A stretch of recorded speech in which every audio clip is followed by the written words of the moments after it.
خواجہ صاحب میری بات غور سے سن لو، جو تم چاہتے تھے وہ تم نے عثمان ڈار کو گن پوائنٹ پہ رکھ کر اپنے مقاصد کو پورا کیا ہے۔ سیاست عثمان ڈار نے چھوڑی ہے، اس کی والدہ نے نہیں۔ اب تیرا مقابلہ میں کروں گی سیاست میں، اور میرا چیلنج ہے تمہیں کہ تم میدان میں آؤ اور دیکھو کہ تمہارے شیر کا میں کیا اثر کرتی ہوں۔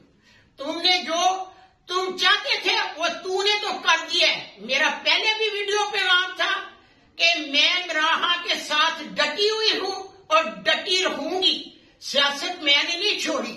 اب میدان میں آؤ تو دیکھو کیا ہوتا ہے۔ خواجہ صاحب میری بات غور سے سن لو، جو تم چاہتے تھے وہ تم نے عثمان ڈار کو گن پوائنٹ پہ رکھ کر اپنے مقاصد کو پورا کیا ہے۔